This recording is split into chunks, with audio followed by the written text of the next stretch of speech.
Hi guys, welcome or welcome back to Loggery. I hope all of you are doing great, all of you are doing fine. आज हम discuss करेंगे DU LLB 2022 की dropper strategy. तो बहुत सारे बच्चे पूछ रहे हैं कि दी अगर हमने दिल्ली यूनिवर्सिटी के लिए ड्रॉप लिया है तो क्या वो चीज़ें हैं जो हमें ध्यान में रखनी चाहिए। There certain things as a dropper that you should keep in mind, and if you've taken drop in general for any other exam, you can watch this video. It's going to really help you because मैं बहुत ही कुछ basic चीज़ों के बारे में बात करूंगी इस वीडियो के अंदर. Right, so let's get started and this is going to be a short video. Please watch the complete video. Is going to really help you. Let's get started. Yeah, guys, welcome to Loggery. I hope you're subscribed to Loggery's YouTube channel and hit that bell notification so that you do not miss any of our videos. And I hope you're following us on Instagram. We're there by the name at I am Loggery. We do pretty motivational stuff out there if you want to stay happy, if you want to stay motivated, and if you want to stay connected a little more with Loggery, then do follow us on Instagram. Make sure that you have a notebook and a pen with you so that आप साथ साथ में ही सारी exercise कर पाओ. By the end of the video, you know that what were your mistakes, and so that you also know कि आपको वो इस attempt में इम्प्रूव कैसे करनी है, वो गलतियां आपको नहीं रिपीट करनी. राइट, तो हमारा स्टेप 1 जो रहेगा वो ये रहेगा that we have to see why you were not able to clear DU 2021 exam. ठीक है ना, आप DU 2021 का जो एग्जाम है वो क्यों नहीं क्लियर कर पाए थे, या कोई और एनी अदर एग्जाम जिसको आप दोबारा दे रहे हो, वो देखना बहुत ज़रूरी है. That is analyse your previous attempt. जो आपने पहले अटेम्प्ट दिया है उसको एनालाइज करना बहुत ज़्यादा ज़रूरी है. ठीक है ना, सो दैट हम I know it is a very painful experience. Because देखिए, आप एक एग्जाम नहीं क्लियर कर पाए जिसके लिए आपने प्रिपरेशन करी थी, एंड आप उसको दोबारा देखते हो तो बहुत ही पेनफुल एक्सपीरियंस रहता है. तो हम पास्ट के बारे में नहीं सोचना चाहते, but learning the lessons, it is very important to learn the lessons. And to learn the lessons we will have to look back and see कि क्यों नहीं हुआ. तो हमारी स्टेजेस होती हैं प्रिपरेशन की, डिफरेंट स्टेजेस होती हैं जब हम एग्जाम के लिए प्रिपरेशन कर रहे होते हैं. तो नंबर 1 स्टेज होती है जिसके अंदर हम रिसर्च करते हैं, how to prepare for the exam. ठीक है ना, जब हम आप यूट्यूब पे जाते हो, गूगल करते हो, अपने फ्रेंड्स से पूछते हो, जहाँ पर हमें पता चलता है कि नंबर 1 बुक्स कौन सी हमें जानी है, या नंबर 1 सिलेबस क्या है. ठीक है ना, बुक्स कौन सी हमें पढ़नी चाहिए, सिलेबस क्या है. ठीक है, कुछ लोग देखते हैं कोचिंग कौन सी लेनी चाहिए, या सेल्फ स्टडी के लिए ही हम जाएंगे. तो बहुत चीज़ें हैं जो यहाँ पर डिसाइड होती हैं. ठीक है ना, तो आपको ये बेसिक चीज़ें पता चलती हैं कि मेरे को बुक्स कौन सी पढ़नी है, सिलेबस क्या है, और कोचिंग या सेल्फ स्टडी करना है. उसके बाद नेक्स्ट प्रिपरेशन की जो स्टेज है, जो एक्चुअल स्टडी करनी होती है, आपको एक्चुअली आप स्टडी करते हो यहाँ पर. तो वहाँ पे आप क्या कर रहे हो, you have to read theory. आप पहली बार एक टॉपिक को पढ़ते हो, उसको अंडरस्टैंड करते हो यहाँ पर. ठीक है ना, फिर आप नोट्स बनाते हो. ठीक है, अटेम्प्टिंग MCQs. ठीक है, आप प्रैक्टिस करते हो. ठीक है ना, प्रैक्टिस करते हो, रिवाइज करते हो बार बार, सो दैट आपको याद रहे, लर्न हो जाए सब कुछ, आप रिटेन कर पाओ सब कुछ. राइट, एंड उसके बाद आप attempting मॉक्स. Now it is very important कि आप देखो कि क्या गलती थी, क्यों आपका एग्जाम नहीं क्लियर हो पाया. क्या आपने रॉन्ग बुक्स यूज़ करी, क्या वो बुक्स रॉन्ग थी जिसमें से आपने पढ़ाई करी.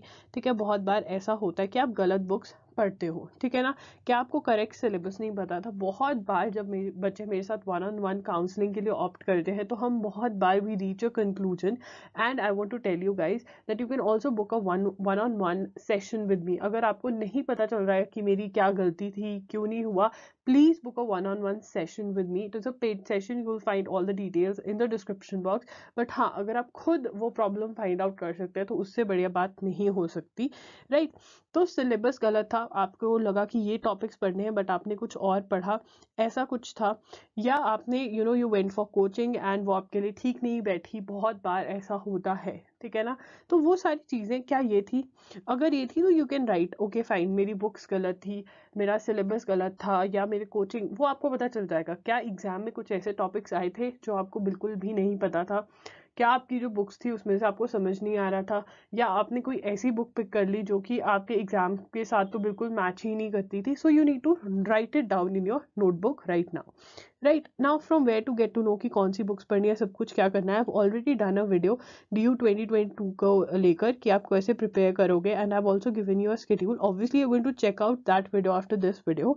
बट ये चीज़ है, अभी आपको क्या देखना है कि क्या गलती थी. क्या आपने एक टॉपिक को एक बार पढ़ा, बिना समझे याद करने की कोशिश कर ली, ये गलती हो सकती है. आपने नोट्स नहीं बनाए, बिकॉज अगर आप नोट्स नहीं बनाओगे तो आप रिवाइज कहाँ से करोगे. इट इज़ वेरी इंपॉर्टेंट कि आप नोट्स बनाओ, क्योंकि अगर आप एक चीज़ को पहली बार पढ़ रहे हो तो आप उसको अच्छे से पढ़ोगे, आप उसको मार्क करोगे, राइट. बट अगर आप सोच रहे हो कि एक बार एक चीज को पढ़कर आपको याद हो जाएगा और आप एग्जाम में उसको अच्छे से अटेम्प्ट कर पाएंगे, तो that is wrong. You have to revise again and again. तो रिविजन हमारी बहुत ज़रूरी है, एंड प्रैक्टिस करना बहुत ज़रूरी है. बहुत सारे बच्चे ये वाला स्टेप मिस आउट कर जाते हैं, that is attempting MCQs. Practice नहीं करोगे तो आपका एग्जाम क्लियर होना बहुत मुश्किल है. बहुत सारे बच्चे सिर्फ थ्योरी पे ही रह जाते हैं, कुछ सिर्फ थ्योरी और नोट्स पे रहते हैं. उनको ये नहीं पता ये तीनों स्टेप्स करने बहुत ज़रूरी है if you want to clear the exam, right. So next चीज़ जो है वो है रिवाइजिंग. रिवाइजिंग, अगर आप किसी चीज़ को याद रखना चाहते हैं लंबे समय तक, आपको बार बार उसको रिवाइज करना पड़ेगा, ठीक है ना. तो जो भी चीज़ आपको करनी है वो बार बार रिवाइज करनी है. मिनिमम 2 to 3 रिविजन्स जो है वो मैं आपको एडवाइस करती हूँ. अटेम्प्टिंग मॉक्स, अगर आप अटेम्प्ट मॉक्स जो प्रैक्टिस है कि मॉक्स प्रैक्टिस करके गए थे या नहीं, बहुत सारे बच्चे ये नहीं करके जाते, ये भी एक प्रॉब्लम है. अटेम्प्टिंग मॉक्स का आपका अटेम्प्ट द एग्जाम में बहुत ज़्यादा हेल्प होता है. अटेम्प्ट द एग्जाम में क्या होता है, आपको टाइम मैनेजमेंट करना आया था या नहीं, जितना टाइम आपको दिया गया था उतने में आप पेपर अपना खत्म कर पाए थे या नहीं. आपको जो नेगेटिव मार्किंग थी, आपको क्या नेगेटिव मार्किंग की वजह से आपका पेपर नहीं क्लियर हुआ. बहुत बार ऐसा होता है कि आपको लगा कि आपको हर क्वेश्चन आंसर करना है, जबकि ऐसा नहीं होता है. क्या उसकी वजह से नहीं क्लियर कर पाए. So please make note. जरूरी नहीं है कि एक ही रीजन हो, एक ही स्टेज में आपका रीजन निकला है. नो, मे बी आपका मल्टीपल स्टेजेस में रीजन हो कि ये भी रीजन था, ये भी रीजन था, ये भी रीजन था. आई होप अभी तक आपने अपनी नोटबुक में, please pause this video and in your notebook write down the reason, ठीक है ना.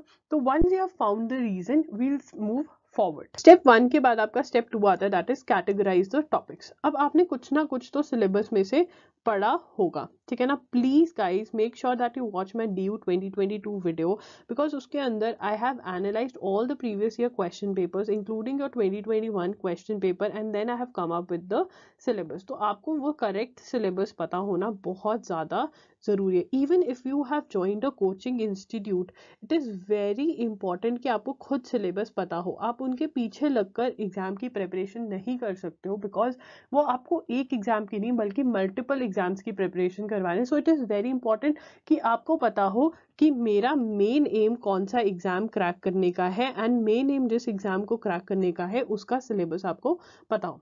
तो प्लीज प्लीज प्लीज सिलेबस को नोट कर लीजिए. अब आपको क्या करना है, you have to create 3 list, ठीक है ना. वो 3 लिस्ट कौन सी होगी. नंबर 1 लिस्ट आपकी होगी, आप कहोगे कि अच्छा ये मेरे 100% वाले टॉपिक्स हैं, मुझे ये अच्छे से आते हैं, बस थोड़ी सी रिविजन करनी है, थोड़ी सी प्रैक्टिस करनी है, एंड ये मेरा हो जाएगा, ठीक है ना. उसके बाद 0 टॉपिक्स, मतलब मेरे को इसके बारे में कुछ नहीं पता, need to study from scratch, इसका मुझे सब कुछ पढ़ना पड़ेगा, ठीक है ना. I have to read them, ठीक है, I have to make notes, ठीक है ना, and I have to practise, ठीक है ना. ये सब कुछ मुझे करना पड़ेगा, ये मुझे नहीं आते हैं, ठीक है.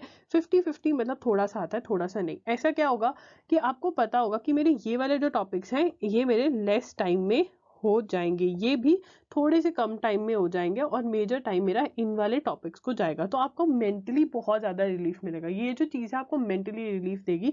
एंड अगर आपको कोई भी टॉपिक, आप कह रहे हो कि मेरे सारे टॉपिक्स इस कैटेगरी में जा रहे हैं या इसमें जा रहे हैं या इसमें जा रहे हैं, तो भी डरने वाली कोई बात नहीं है. You can still prepare for DU even if you start from now. बहुत आराम से आप उस एग्जाम की प्रिपरेशन कर सकते हैं, उसको क्लियर कर सकते हैं. I have shared the schedule in my DU 2022 वाला वीडियो.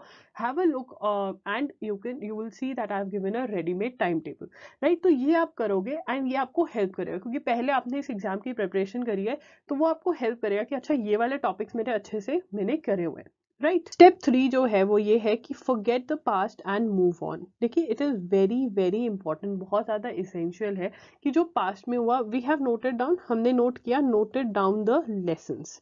जो हमने फर्स्ट स्टेप में किया कि हमारी मिस्टेक्स क्या थी.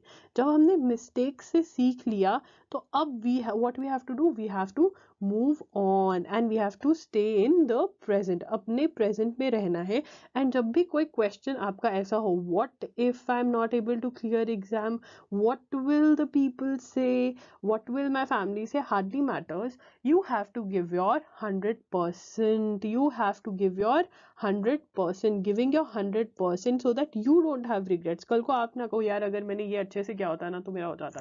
so it is very important that you give your 100%। remember जब भी आपको मोटिवेट करना हो ना अपने आप को, तो दो चीजें रहती हैं अपने आप को मोटिवेट करने की। you need to be your biggest motivator। कैसे मोटिवेट करोगे अपने आप को? Trust your plan. इसके लिए you need to, it is very important to create a plan, to create a schedule। बहुत इंपॉर्टेंट है। मैंने ऑलरेडी एक वीडियो कर रखी है जिसके अंदर मैं लिखा हुआ है, क्लैट की वीडियो है, but that is applicable for any exam. ठीक है ना? कैसे आपको प्लान करना है, आपका प्लानर होना बहुत ज़रूरी है जिसके अंदर आप प्लान करो कि आपको कैसे एग्जाम क्लियर करना है। Watch my video, you will get to know, link will be in the description box. ठीक है ना? तो अगर आप प्लान बना लोगे, ट्रस्ट योर प्लान, अपना बुक साथ में रखकर प्लान बनाओ, बुक्स को साथ में रखकर प्लान बनाओ, एक रियल प्लान बनाओ जो अचीवेबल हो। ठीक है ना? Believing in your self, this is the biggest problem. हमें लगता है मैं तो ये कर ही नहीं सकती, I can not do this, right? Why don't we believe ourselves? Tell yourself I believe in myself and I can do it, in the comment section, in the chat section, everybody. I can do it, I will do it, I will crack the exam I want to crack। You need to believe in yourself। believe कब आएगा? जब plan करोगे, जब right correct information इकट्ठी करोगे, correct information इकट्ठा करोगे। Then remember faith, courage and determination. Faith, courage and determination. Faith मतलब अपने ऊपर यकीन रखना। Write it down, this is very very important. Faith मतलब अपने ऊपर यकीन करना, बिलीव करना, अपने ऊपर यकीन रखना कि yes I am the one who can do it. Number one is faith, अपने ऊपर यकीन करना, अपने दिल पर हाथ रख के बोलो yes I can do it. Why I can not do it? Ask yourself why I can not do it. कुछ चीज डिफिकल्ट है तो क्या वो नहीं कर सकते? अगर कोई चीज डिफिकल्ट है, अगर उसको आप टाइम दोगे, अगर उसको आप देखोगे, सही करेक्ट मेथड ढूंढोगे उसको करने का, for sure you can do it. बहुत बच्चे बोलेंगे हमें करंट अफेयर से डर लगता है, हमें लॉजिकल रीजनिंग से डर लगता है, तो बैठो उसको पढ़ो। लॉजिकल रीजनिंग मैंने कितनी बार कहा है कि MK पांडे में आपको उन्होंने क्लियर कट बताया हुआ है, पढ़ो उसको, सॉल्व करो and you will be able to do it.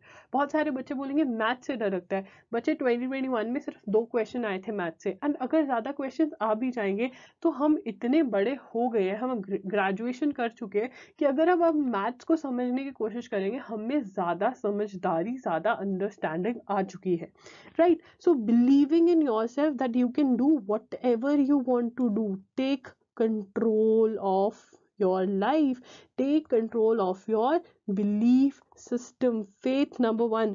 number 2 courage, हिम्मत। करेज, हिम्मत बहुत जरूरी है कि आप में करेज हो। ठीक है ना? मैथ्स नहीं आता उसको अच्छे से पढ़कर सीखना, करेज। करंट अफेयर्स कभी नहीं पढ़े उसको अच्छे से पढ़कर समझना, याद करना, courage. This is courage. Courage to jump into a situation which you think is very difficult. अपने ऊपर यकीन रखना, फेथ रखना, फिर करेज रखना, डिटर्मिनेशन। डिटर्मिनेशन मतलब नॉट गिविंग अप, मतलब नॉट गिविंग अप एटीट्यूड। ये नॉट गिविंग अप एटीट्यूड ही बचाएगा आपको। आपने कभी, बहुत बार आपने देखा होगा कि एक बच्चा आपके ग्रेजुएशन में इतना इंटेलिजेंट नहीं था बट वो एग्जाम क्लियर कर जाता है। आप बहुत इंटेलिजेंट माने जा रहे थे, आप अपने आप को समझते थे, आपके टीचर्स भी आपको बोलते थे कि ये बच्चा तो बहुत इंटेलिजेंट है, परसेंटेज आपकी ज्यादा थी, बट वो बच्चा एडमिशन ले गया। क्यों ले गया? because determination, courage and faith। so you need, जब भी मोटिवेटेड ना फील करो ना, तो ये फॉर्मूला लगाना है, FCD। क्या रखना है? FCD in the comment section everybody. FCD, faith, courage, determination. अपने आप को, जो मैंने आपको समझाया ना, अपने आप से बात करके पूछोगे क्यों डर लग रहा है यार तेरे को, वाई, क्यों डर लग रहा है? Okay, I am going to tell you. मेरे को दी ने बताया, मेरे को लॉगिरी दीदी ने बताया, फेथ, करेज, डिटर्मिनेशन। यकीन, हिम्मत और नहीं गिव अप करना, ये 3 चीजें अगर आप करोगे, आपको कोई रोक ही नहीं सकता ये एग्जाम क्लियर करने से। सो हमेशा मोटिवेटेड रहना, एक प्लान बना के उसको फॉलो करना, किसी की बात ना सुनना, that is what you need to do.